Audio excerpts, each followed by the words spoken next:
But I guess there are those that are really hardcore Total War fans who are just like, oh no, this is not Total War.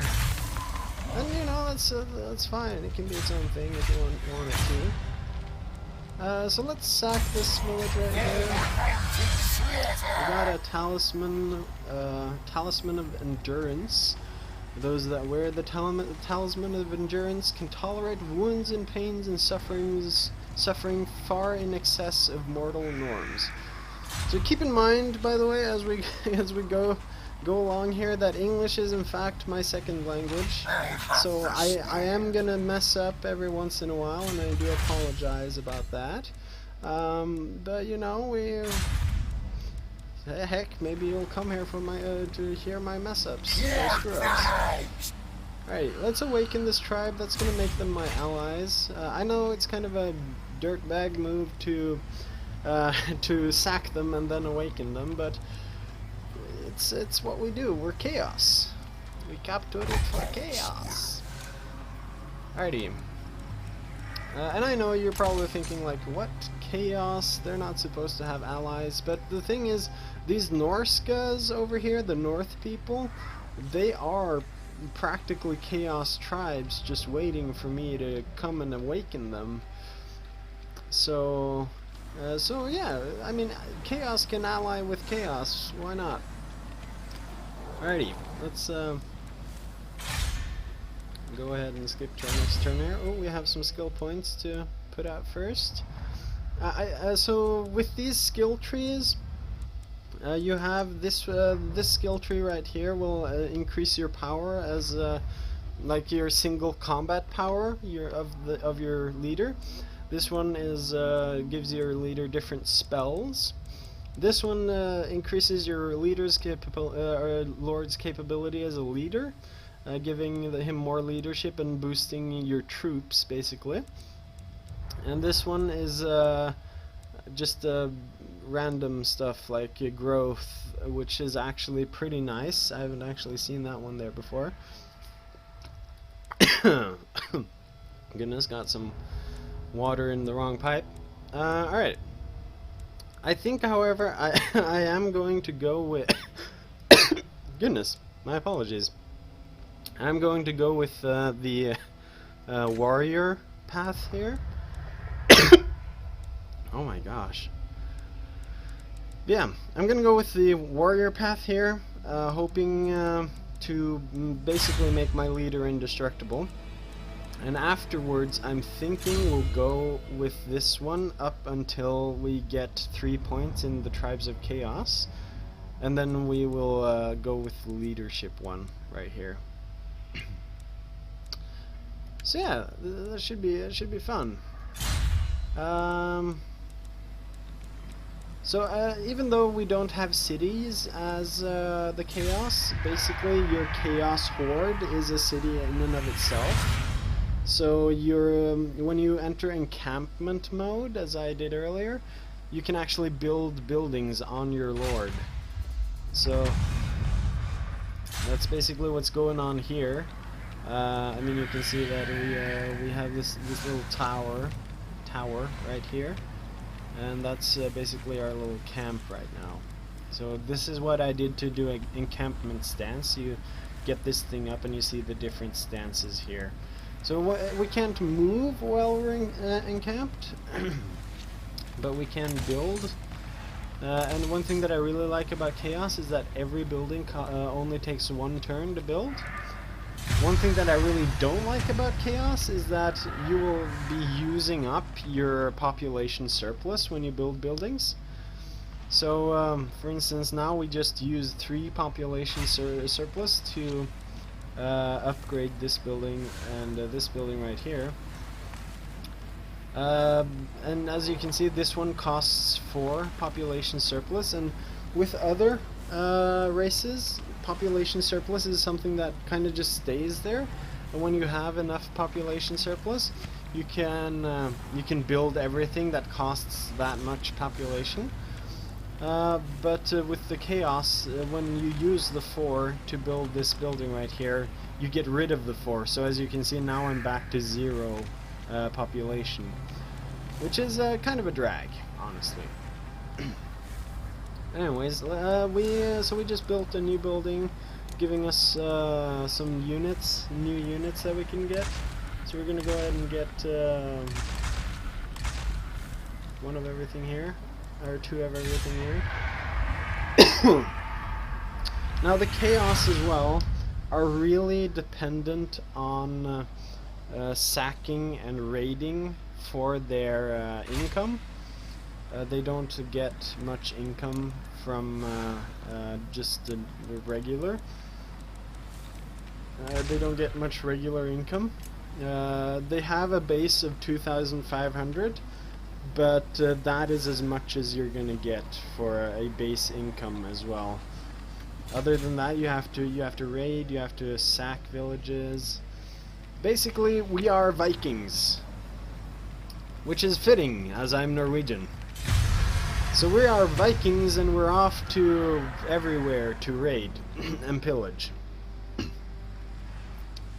That is actually one thing that's quite interesting with Viking culture, is that it was completely normal. Ooh, we got some more experience, and nice.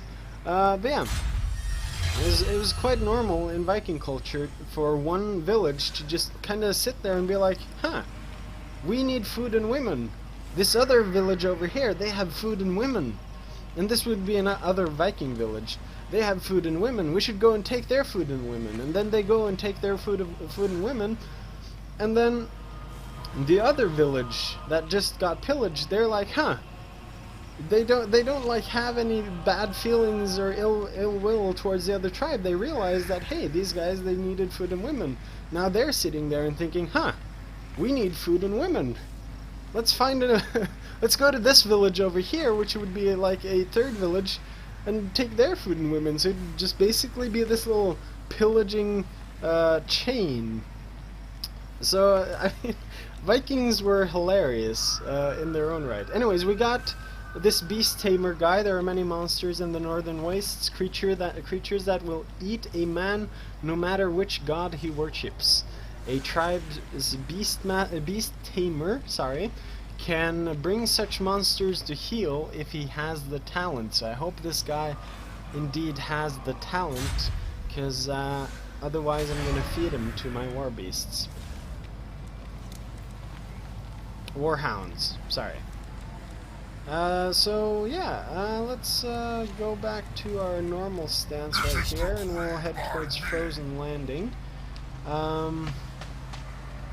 And we're gonna pillage, sack that village. For some reason, you can't awaken Frozen Landing. I don't know what's going on there, but I guess we're just gonna, yeah, we're just gonna keep going. Basically, we're just gonna sack them and probably raise them to help our growth a little bit. Because when you raise villages with these guys, you'll get more growth.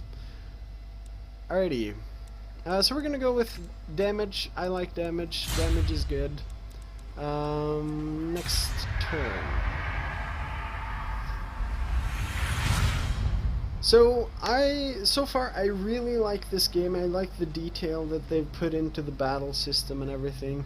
I do wish there was a little bit more that you could do out here on the map, but that is probably just because I'm used to playing Civilization or Endless Legend, which is another just fantastic grand strategy game. So I will absolutely recommend that one. I'll be playing that as well as we go along here on this channel.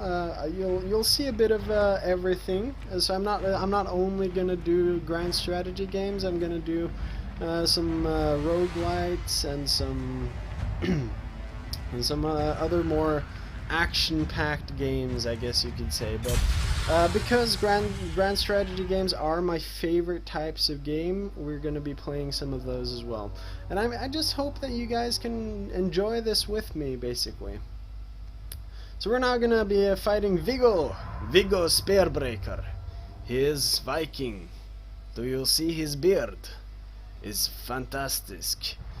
Alrighty.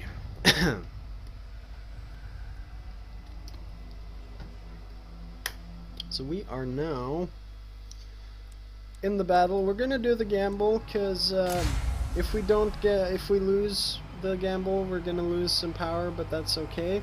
If we win the gamble, we're gonna get more power, as you just saw right here. So now we have 19 power to play around with, and that power we basically use for fireballs with our fearless leader here. Fearless leader of Chaos Horde. I mean, look at this guy. He's got fire trailing him whenever he walks. This guy is just trouble. Alrighty, let's do a fireball here.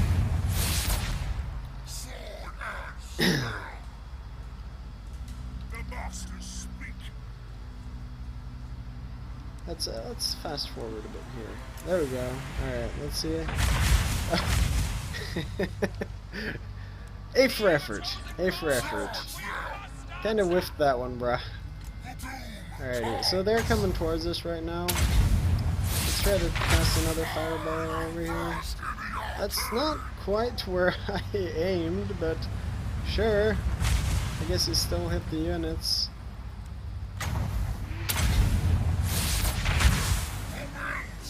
So basically this is my tactic most of the time, is to just kinda like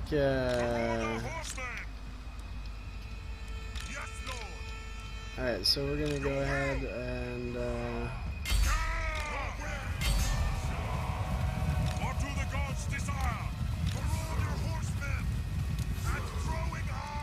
yeah, so this usually what I do is I just kind of bait them over with the whole fireball scene right here that I've been doing.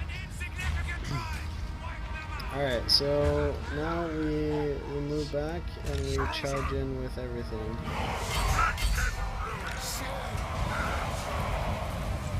Oh, we might as well charge in with our hero here as well, because he is just really, really powerful. So he could honestly probably take out all of these guys himself. Come over here. Charge! Alright, there you go. Got some combat going. Oh! Did you see that? That was nice. I like that. Alright, here come the cavalry. Well, actually, it's the infantry, but you know, who even counts anymore?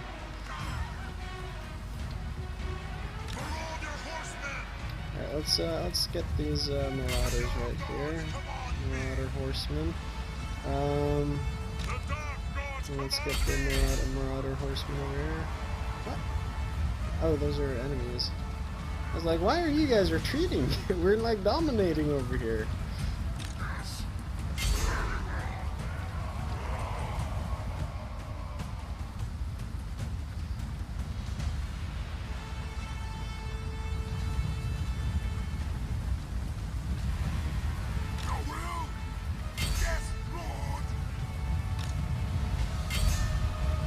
Alright, so one thing that you can do in this game is you can do like flanking maneuvers and stuff. I'm not very good with that, so I mean, I'll try to do that on some of the bigger battles, but honestly with these battles that we have going on right here now, they're just so few enemies compared to my troops that honestly I don't think it's worth the trouble.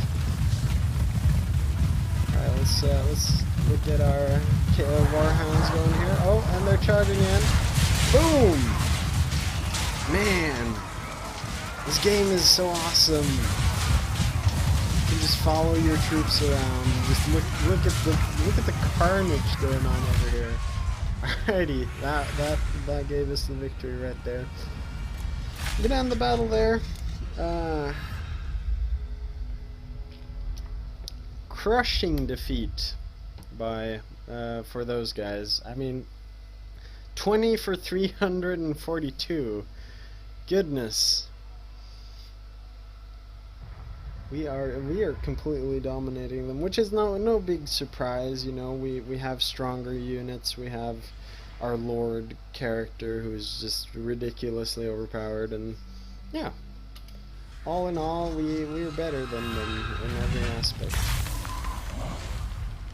Alrighty, so we're gonna sack this right here, and then we're gonna go back in. Oh wait, we can't do that yet. We have to wait another turn.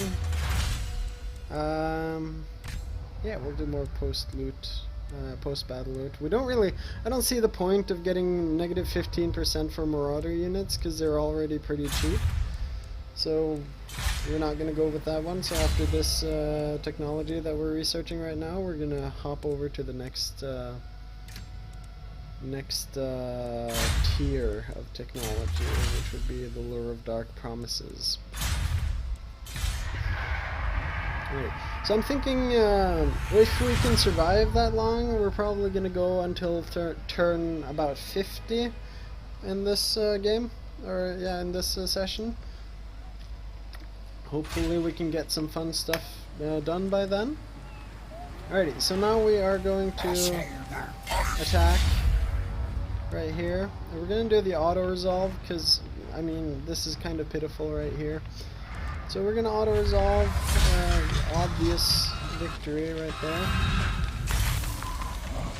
Got some more loot, and this time we're going to raise them, which gives us more horde growth, which we want, because we need that population surplus. Alrighty, so that is now raised to the ground. For chaos. For chaos, indeed. Alright. Oh, and we got another skill point.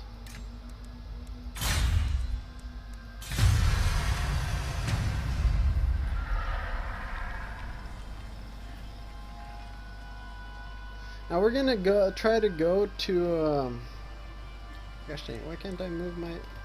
Apparently you can't move your map as the game is playing. Anyway, we're gonna try to go to Shoktraken here, which is a dwarven settlement, but the only problem with that is that the dwarves in that area are actually pretty dang powerful. And usually when you get close to Shoktraken, you have someone that kind of comes down here to protect it. So we'll see if that happens this time. We're not going to attack it if this other person is coming down, but we might raid a little bit in the area. Yeah, see, there he comes. Yeah, so really ill-advised to try to attack them now, as we're gonna have to deal with both him and the garrison in the city. So we're not gonna try to deal with that. Instead, we're actually hang on. Do I have any quests? We do. Eliminate the following lord in battle. Thorgard Cromson. Okay, so that's the guy who just went in there. What I think we'll do is, I think we'll go up here, and then we're gonna start pillaging a bit. Oh, there's a Ivar Agnarsson. Ivar Agnarsson. Swedish name. So yeah, basically these Norskas are Scandinavian people. Alright, so he retreated, so no biggie there. A strategic overview can be useful in such uncertain times. So we're gonna just be raiding a little bit here. That gives us another 280 every turn. Onward to destruction!